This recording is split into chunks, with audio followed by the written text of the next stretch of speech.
The Hunger Games Bab 7. Tidurku penuh dengan mimpi mengganggu.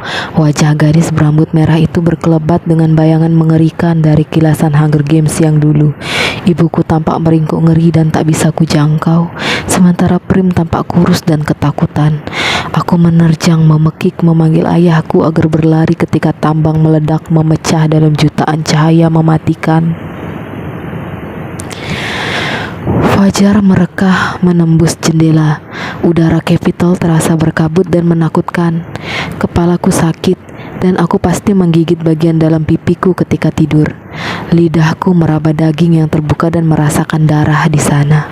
Perlahan-lahan, aku menyeret tubuhku turun dari ranjang dan berjalan ke bawah pancuran kamar mandi. Dengan asal-asalan aku memencet tombol di papan kendali. Akibatnya aku jadi melompat-lompat ketika semprotan air sedingin es dan panas menusuk menyerangku.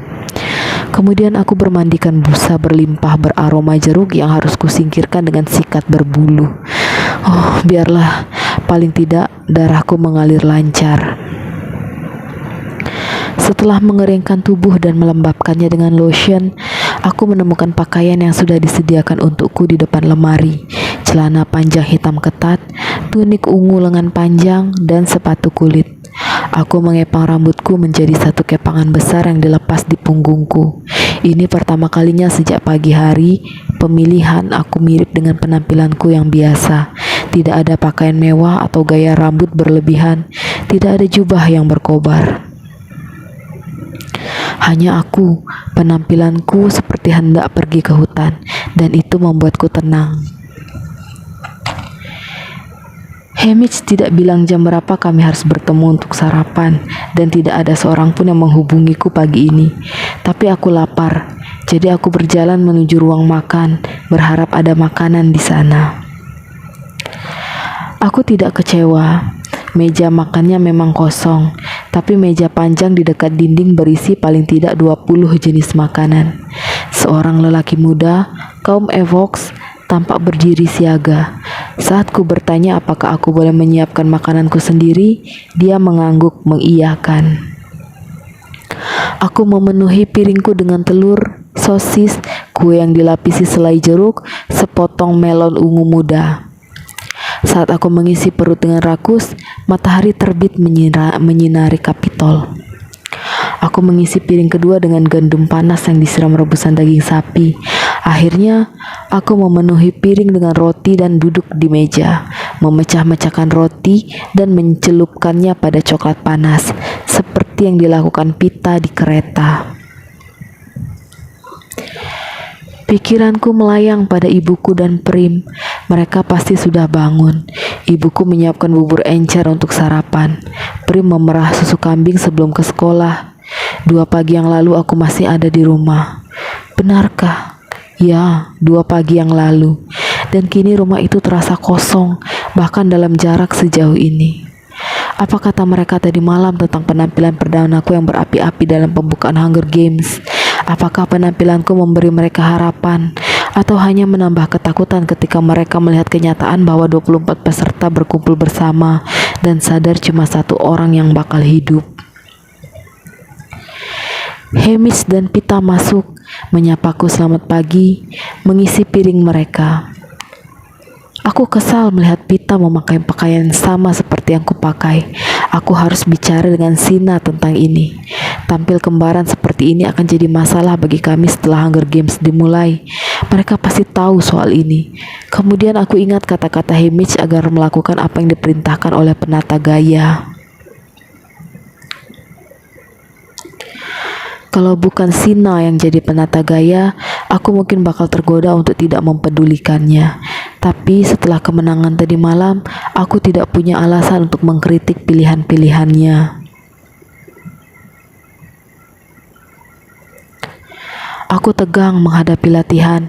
Akan ada waktu 3 hari bagi semua peserta untuk berlatih bersama. Pada sore terakhir, kami berkesempatan untuk tampil dalam sesi pribadi di hadapan para juri Hunger Games. Membayangkan pertemuan langsung dengan peserta-peserta lain membuatku mual. Tanganku memutar-mutar roti yang kuambil dari keranjang, tapi nafsu makanku sudah hilang. Setelah menghabiskan beberapa piring rebusan daging sapi, Hamish mendorong piringnya sambil mendesah. Dia mengambil botol kecil dari sakunya, meminum isi botolnya dengan lahap, lalu menyandarkan sikunya di meja. Ayo kita bereskan urusan kita. Latihan. Pertama-tama, kalau kalian mau aku bisa melatih kalian secara terpisah, putuskan sekarang. Kenapa kau mau melatih kami secara terpisah? Tanyaku. Ya, siapa tahu kau punya keahlian tersembunyi yang tak ingin kau perlihatkan pada yang lain, kata Hamish. Aku bertukar pandang dengan Pita. Aku tidak punya keahlian rahasia, ujar Pita. Dan aku sudah tahu apa keahlianmu kan? Maksudku, aku banyak makan tupai buruanmu. Aku tidak pernah membayangkan Pita makan tupai yang kupanah. Entah bagaimana aku membayangkan tukang roti diam-diam membersihkan dan menggoreng tupai-tupai itu untuk dimakan sendiri. Bukan karena dia rakus, tapi karena keluarga-keluarga di kota biasanya makan daging mahal yang dijual tukang daging. Daging sapi, ayam, dan kuda. Kau bisa melatih kami bersama, kataku pada Hamish. Aku tidak punya kemampuan apa-apa, saut Pita, kecuali kau menghitung kemampuanku memanggang roti. Maaf, itu tidak dihitung. Katniss, aku tahu kau mahir dengan pisau, kata Hamish. Tidak juga, tapi aku bisa berburu, kataku, dengan busur dan panah. Apakah kau hebat? Tanya Hamish. Aku harus memikirkan jawabannya. Dengan berburu, aku menyediakan makanan di rumah selama 4 tahun. Itu bukan urusan kecil. Aku tidak sehebat ayahku, tapi dia memang lebih banyak latihan. Aku lebih jitu memanah dibanding Gale, tapi aku lebih sering latihan dibanding dia. Gale piawai dalam membuat jerat dan perangkap. Ya, lumayanlah, jawabku. Dia hebat sekali, sambar Pita. Ayahku membeli tupai buruannya. Ayahku selalu berkomentar bahwa panahnya tak pernah menembus daging tupai. Dia selalu memanah matanya, sama seperti kelinci yang dijualnya ke tukang daging. Bahkan dia bisa memburu rusa. Aku terpana mendengar penilaian Pita atas keahlian berburuku. Pertama, karena dia memperhatikannya. Kedua, dia sedang memujiku. Apa-apaan sih? Tanyaku curiga. Bagaimana kau ini? Kalau dia akan harus membantumu, dia perlu tahu apa saja keahlianmu. Jangan merendahkan dirimu sendiri, kata Pita. Aku tidak tahu kenapa, tapi rasanya ada yang salah. Bagaimana denganmu? Aku pernah melihatmu di pasar. Kau bisa mengangkat 100 kg tepung terigu. Aku membentaknya. Katakan padanya, itu bukannya tidak punya keahlian apa-apa. Ya, dan aku yakin arena pertarungan nanti bakal penuh dengan kantong tepung terigu yang bisa kujejalkan ke orang-orang. Itu kan bukannya keahlian menggunakan senjata. Kau pasti tahu. Pita balas membentak. Dia bisa bergulat. Aku memberitahu Hamish. Dia juara 2 dalam pertandingan di sekolah kami tahun lalu. Juara satunya adalah kakaknya. Apa gunanya? Berapa kali kau melihat ada peserta yang bergulat menghabisi lawannya? Tanya Pita mengejek. Biasanya selalu ada perkelahian 1 lawan 1. Hanya dengan bersenjatakan pisau, kau masih punya kesempatan. Kalau aku disergap oleh lawan, aku pasti mampus. Aku bisa merasakan suaraku makin lama makin terisi kemarahan. Tapi kau tak akan mati. Kau akan memanjat pohon, makan tupai mentah, dan menembaki lawanmu dengan panah. Kau tahu apa kata ibuku ketika dia mengucapkan selamat tinggal padaku? Seakan dia ingin menghiburku. Dia bilang, mungkin distrik 12 akhirnya akan punya pemenang. Kemudian aku sadar, yang dimaksud ibuku bukan aku. Kaulah yang dimaksud ibuku. Pita menyemburkan amarahnya. Maksudnya pasti kau, kataku sambil mengibaskan tangan tak peduli. Ibuku bilang gadis itu akan sanggup bertahan hidup. Gadis itu, kata Pita. Aku terkesiap. Apakah ibunya benar-benar mengatakan semua hal tentangku? Apakah dia menilaiku lebih hebat dibanding putranya? Aku melihat kepedihan di mata Pita dan sadar dia tidak berbohong. Mendadak, aku seakan-akan berasa di belakang toko roti dan aku bisa merasakan dinginnya air hujan yang mengalir di punggungku, kosongnya perutku yang belum diisi. Suaraku seperti anak berumur 11 tahun ketika akhirnya aku bicara. Tapi itu semua karena ada orang yang membantuku. Mata Pita mengerjap lalu tertuju pada roti di tanganku, dan aku tahu dia juga teringat pada hari itu. Tapi Pita hanya mengangkat bahu. Orang-orang akan membantumu di arena. Mereka akan berebutan untuk menjadi sponsormu. Kau juga pasti diperebutkan, kataku. Pita memutar bola matanya memandang Hamish. Dia sama sekali tidak menyadari pengaruh yang dimilikinya. Kuku jemari Pita menelusuri alur kayu di meja. Matanya menolak memandangku. Apa sih maksud Pita? Orang-orang membantuku. Saat kami hampir mati kelaparan, tak ada seorang pun membantuku. Tak seorang pun kecuali Pita. Setelah aku memperoleh barang-barang yang bisa kutukar dengan makanan, keadaan berubah. Aku pedagang yang alot. Benarkah itu? Apa pengaruh yang kumiliki? Aku lemah dan butuh bantuan. Maksud Pita, aku memperoleh penawaran yang baik karena orang-orang kasihan padaku.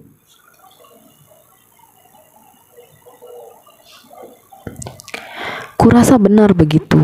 Mungkin ada beberapa pedagang yang agak loyal dalam bertukar barang denganku, tapi aku selalu menganggapnya karena mereka memiliki hubungan baik dengan ayahku. Selain itu, hasil buruanku kelas 1. Tak ada seorang pun yang mengasihaniku. Aku memandang tajam roti di tanganku, yakin Pita bermaksud menghinaku.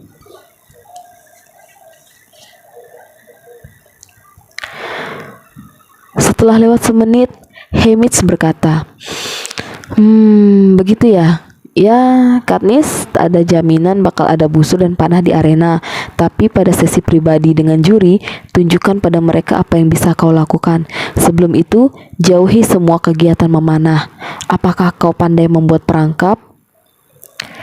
Aku tahu cara-cara dasar membuat jerat, aku bergumam. Itu mungkin penting dalam usaha mendapat makanan, kata Hamish. Dan Pita, dia benar.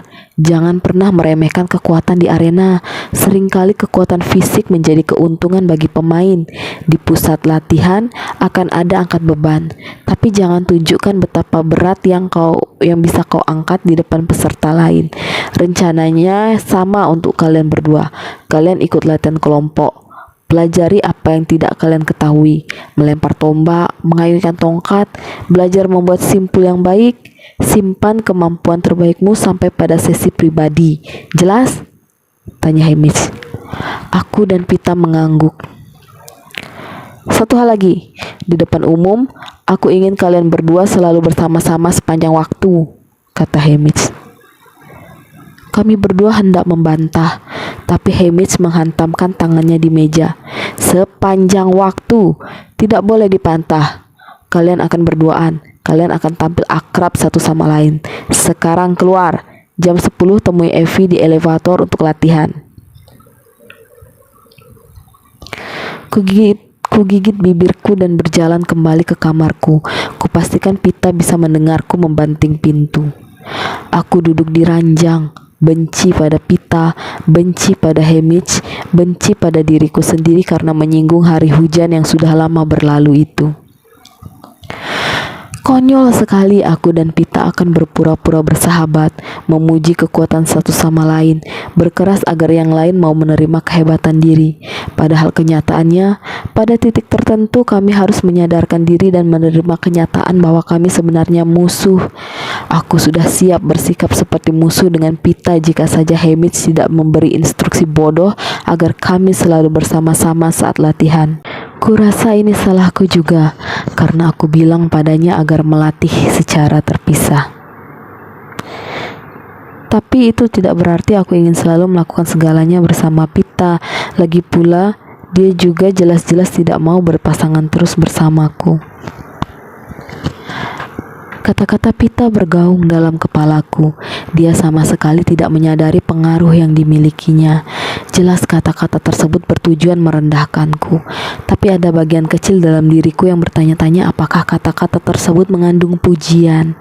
Entah bagaimana, dia mungkin saja menganggapku menarik. Aneh rasanya menyadari bagaimana dia memperhatikanku, seperti perhatiannya pada caraku berburu. Dan ternyata aku juga tidak semasa bodoh yang kubayangkan tentang dirinya. Tepung terigu, gulat, aku juga mengikuti kegiatan anak lelaki dengan roti itu. Sudah hampir jam 10, aku menyikat gigi dan merapikan rambutku lagi. Untuk sementara, kemarahanku membuatku lupa pada kesedihanku bertemu dengan para peserta lain. Tapi kini aku bisa merasakan kerisauanku muncul kembali. Saat bertemu Evi dan Pita di elevator, aku sedang menggigiti kukuku. Aku segera menghentikan perbuatanku. Ruang-ruang latihan berada di lantai di bawah gedung kami. Dengan elevator-elevator ini, kami sampai dalam waktu kurang dari 1 menit. Pintu elevator terbuka menuju gimnasium besar yang penuh dengan berbagai senjata dan jalur-jalur rintangan. Meskipun belum jam 10, kami ternyata pasangan terakhir yang tiba. Para peserta lain berkumpul dalam lingkaran kecil, masing-masing memakai nomor distrik yang dijepitkan di pakaian mereka.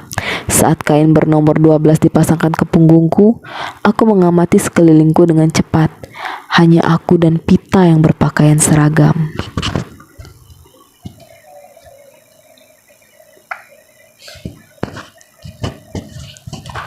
Ketika kami bergabung dalam lingkaran, pelatih kepala, seorang wanita jangkung dan atletis bernama Atala, melangkah maju dan menjelaskan jadwal latihan. Para ahli dalam masing-masing bidang keahlian akan tetap berada di pos mereka. Kami bebas berjalan dari satu tempat ke tempat lain yang kami pilih sesuai dengan instruksi dari mentor kami. Beberapa pos mengajarkan teknik-teknik bertahan hidup selain teknik-teknik perkelahian. Kami dilarang melakukan latihan pertarungan dengan peserta lain. Ada asisten yang siap sedia jika kami mau berlatih dengan lawan. Ketika Atala mulai membicarakan daftar pos, mataku tidak bisa tidak melirik ke arah peserta lain. Inilah pertama kalinya kami berkumpul di tempat yang sama dalam pakaian sederhana. Hatiku mencelos. Hampir semua anak lelaki dan paling tidak setengah dari anak perempuan berukuran lebih besar daripada tubuhku, meskipun banyak dari peserta yang memperoleh makanan cukup. Kau bisa melihatnya dari tulang-tulang dan kulit mereka, serta tatapan kosong di mata mereka. Mungkin aku memang bertubuh kecil, tapi secara keseluruhan, akal dan upayaku dalam keluarga memberikan keuntungan dalam hal itu. Aku berdiri tegak. Aku kuat meskipun kurus. Daging dan tumbuh-tumbuhan yang kuperoleh dari hutan digabung dengan kerja keras yang harus kulakukan untuk memperolehnya telah memberiku tubuh yang lebih sehat dibanding sebagian besar peserta yang kulihat di sekitarku. Pengecualian terhadap anak-anak dari distrik yang lebih kaya, para peserta relawan, anak-anak yang diberi makan dan dilatih sepanjang hidup mereka untuk menjalani masa ini.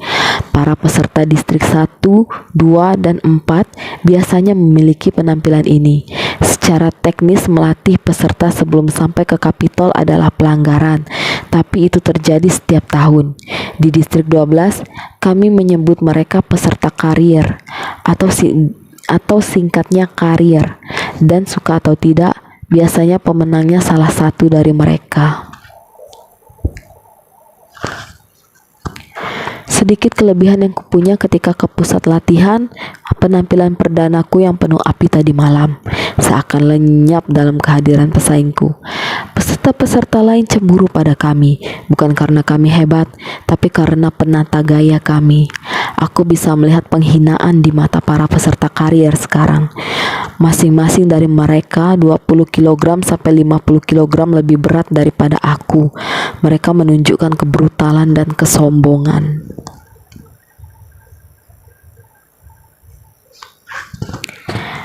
Ketika Atala melepaskan kami, mereka langsung menuju ke tempat senjata-senjata paling mematikan di gym dan memeganginya dengan santai.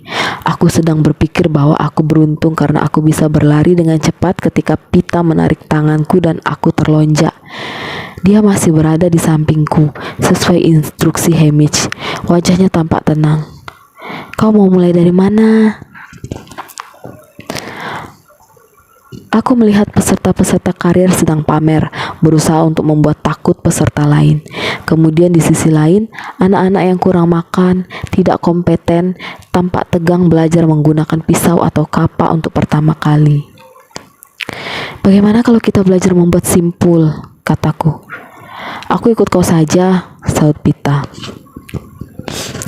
Kami menyeberang menuju pos kosong yang pelatihnya tampak senang mendapat murid. Aku mendapat firasat bahwa kelas mengikat simpul tali bukanlah pilihan favorit Hunger Games.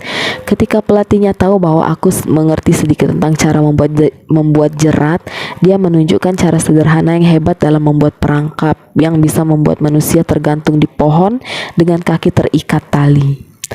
Kami berkonsentrasi pada keahlian ini selama 1 jam sampai kami berdua menguasainya. Kemudian kami berlanjut ke kamuflase. Tampaknya Pita sungguh-sungguh menyukai pos ini. Dia mengoleskan campuran lumpur, tanah liat, dan jus beri di kulitnya yang pucat, berusaha menyamar di antara tanaman rambat dan dedaunan. Pelatih yang mengajar di pos kamuflase ini sangat antusias dengan pekerjaannya. "Aku yang membuat kue." Pita tiba-tiba mengaku padaku. "Kue?" tanyaku. Aku sedang sibuk melihat anak lelaki dari distrik 2 melempar tombak menembus jantung boneka dari jarak 15 meter. "Kue apa?" "Di rumah, kue yang ada lapisan gula di toko roti," jawab Pita. Maksud Pita adalah kue-kue yang dipajang di jendela. Kue-kue cantik dengan bunga dan hiasan-hiasan indah yang dibuat dengan lapisan gula. Kue-kue itu biasanya untuk ulang tahun dan tahun baru. Pada saat kami di kota, Prim selalu menyeretku ke sana untuk mengagumi kue-kue itu, meskipun kami tidak pernah sanggup membelinya. Tidak banyak keindahan di distrik 12, jadi aku tidak bisa melarang Prim menikmati semua itu. Aku mengamati desain di bagian lengan Pita. Pola berwarna terang dan gelap seakan memperlihatkan cahaya matahari yang menembus dedaunan di hutan. Aku penasaran apakah dia tahu tentang hal ini, karena aku tidak yakin apakah dia pernah berada di luar pagar distrik kami. Apakah dia bisa melihat semua ini dari pohon apel tua yang berdaun jarang di halaman belakang rumahnya? Entah bagaimana semua ini, keahliannya, kue-kue yang tak sanggup kubeli, pujian dari ahli kamuflasi, membuatku kesal. "Menyenangkan sekali. Seandainya kau bisa menghias orang dengan lapisan gula sampai mati," kataku. "Jangan sok jago. Kau tak pernah tahu apa yang bisa kau temukan di arena nanti. Seandainya, siapa tahu bakal ada kue raksasa," ujar Pita. "Seandainya kita jalan terus," aku memotong ucapannya. Jadi selama 3 hari, aku dan Pita berpindah dari satu pos ke pos lain tanpa banyak bicara. Kami mempelajari beberapa keahlian berharga, mulai dari membuat api, melempar pisau, dan membuat perlindungan. Walaupun Hamish memberi perintah agar kami tampil biasa-biasa saja, Pita unjuk gigi dalam pertarungan 1 lawan 1, dan aku lolos tes tentang tanaman-tanaman apa saja yang bisa dimakan dengan mudah. Tapi kami menjauh dari panahan dan angkat berat karena ingin menyimpannya untuk sesi pribadi. Juri Hunger Games datang awal pada hari pertama. Sekitar 20 pria dan wanita berpakaian jubah ungu. Mereka duduk di kursi di podium tinggi yang mengelilingi gym. Kadang-kadang mengamati kami sambil berjalan-jalan, menuliskan catatan. Di lain waktu, mereka menyantap makanan lezat yang tersedia tanpa henti untuk mereka dan mengabaikan kami. Tapi mereka tampaknya terus mengawasi peserta dari distrik 12. Beberapa kali aku mendongak dan melihat salah satu dari mereka memperhatikanku. Mereka berkonsultasi dengan para pelatih saat kami istirahat makan. Kami melihat mereka berkumpul bersama ketika kami kembali. Sarapan dan makan malam disajikan di lantai kami, tapi saat makan siang, 24 peserta makan di ruang makan tidak jauh dari gimnasium. Makanan ditata di kereta-kereta di sekitar ruangan dan para peserta mengambil sendiri makanan yang diinginkan. Para peserta karier biasanya berkumpul di dekat satu meja sambil bicara berbisik, seakan ingin membuktikan superioritas mereka, bahwa mereka tidak takut dan menganggap kami, peserta-peserta yang lain ini tidak layak untuk diperhatikan. Kebanyakan peserta lain duduk sendirian seperti domba tersesat, dan tak ada seorang pun yang bicara dengan kami. Aku dan Pita makan bersama, dan karena Hamish terus merongrong kami, maka kami berusaha mengobrol akrab selama makan. Tidak mudah mencari topik pembicaraan. Bicara soal rumah rasanya menyakitkan. Bicara soal peristiwa yang terjadi sekarang rasanya tak tertahankan. Suatu hari, Pita mengeluarkan semua roti dari keranjang dan memperlihatkan bagaimana mereka menyertakan semua ciri khas distrik dalam roti buatan Capitol. Roti tawar berbentuk ikan dengan bintik-bintik hijau dari ganggang laut dari distrik 4. Roti berbentuk bulan sabit dengan biji-bijian dari distrik 11. Entah bagaimana, meskipun dibuat dari bahan yang sama, roti-roti ini kelihatan lebih enak dibanding biskuit-biskuit jelek tanpa rasa yang jadi standar di rumah. Jadi kau tahu sekarang, kata Pita, memasukkan kembali roti-roti itu ke dalam keranjang. Kau tahu banyak ya, kataku. Hanya tentang roti, katanya. Oke, sekarang tertawa seolah-olah aku baru saja menceritakan sesuatu yang lucu.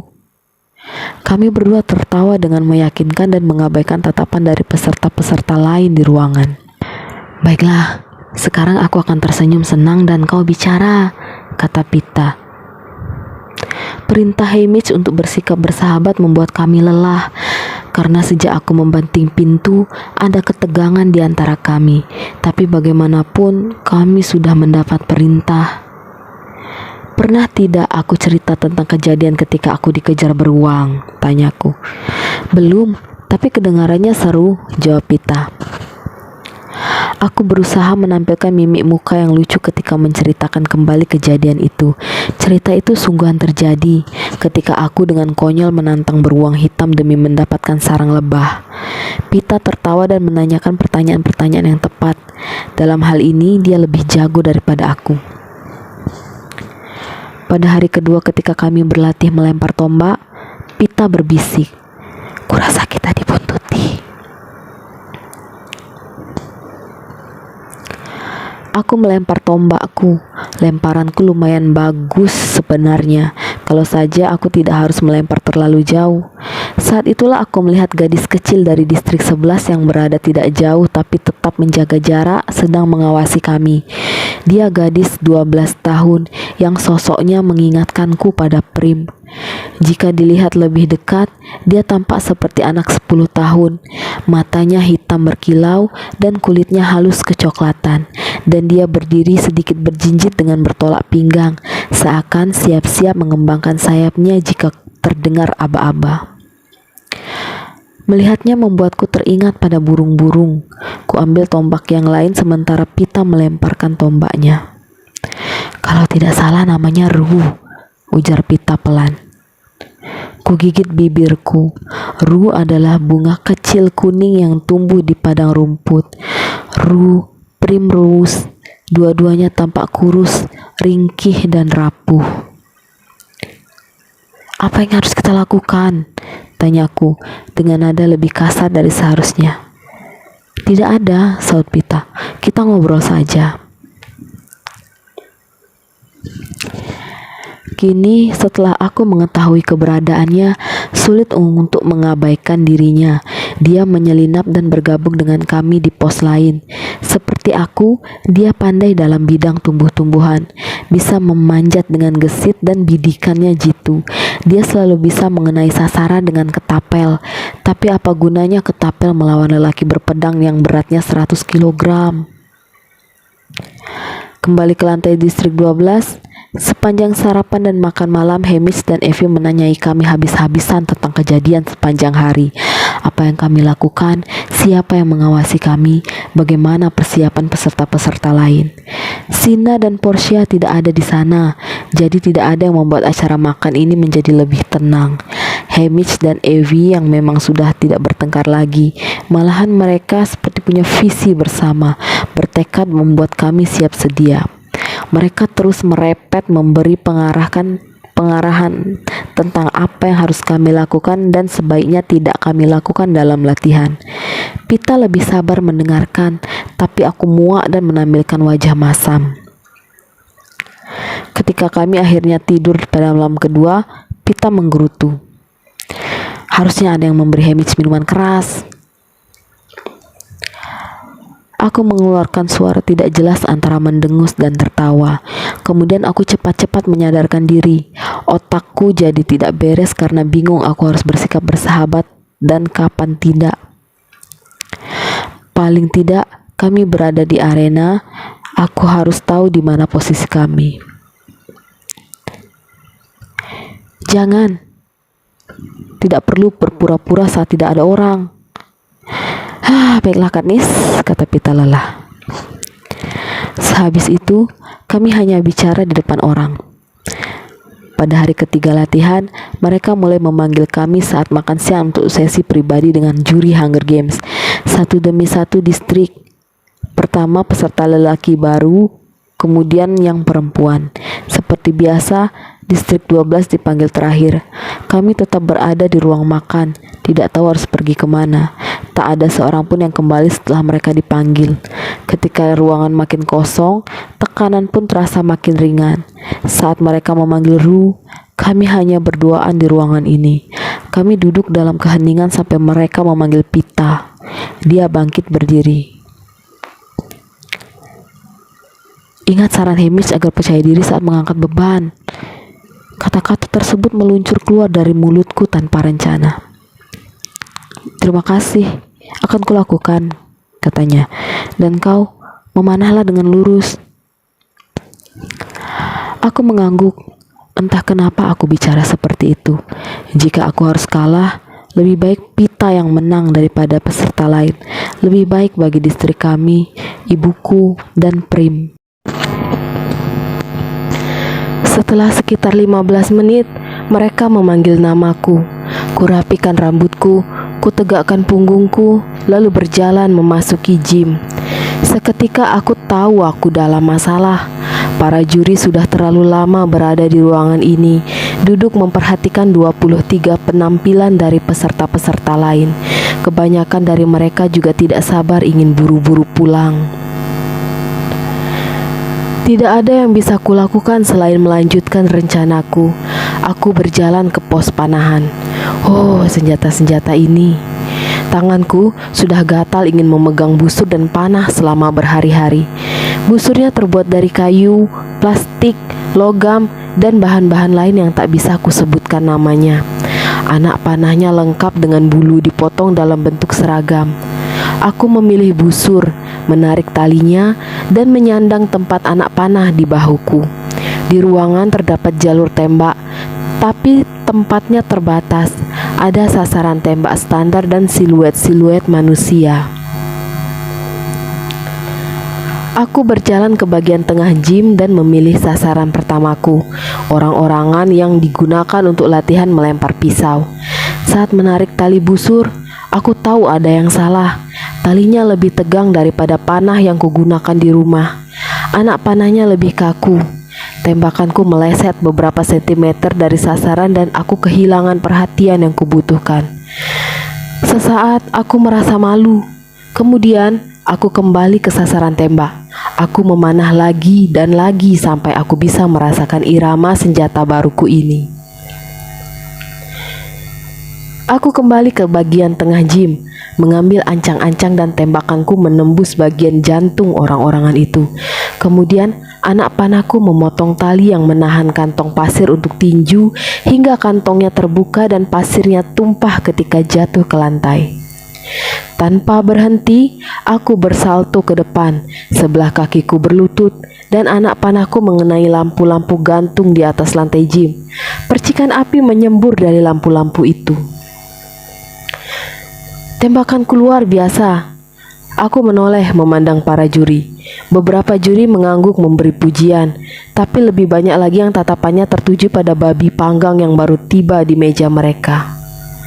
Tiba-tiba aku marah sekali. Saat hidupku berada di ujung tanduk seperti ini, mereka bahkan tidak mau meluangkan waktu memperhatikanku. Bahkan aku kalah pamor dibanding babi mati. Jantungku berdebar cepat. Aku bisa merasakan wajahku terbakar amarah. Tanpa pikir panjang, aku menarik anak panah dari kantong dan mengarahkannya ke meja juri. Kudengar teriakan kaget ketika orang-orang terjajar mundur. Panahku menebus apel yang berada di mulut babi dan menancapkan apel itu ke dinding yang berada di belakangnya.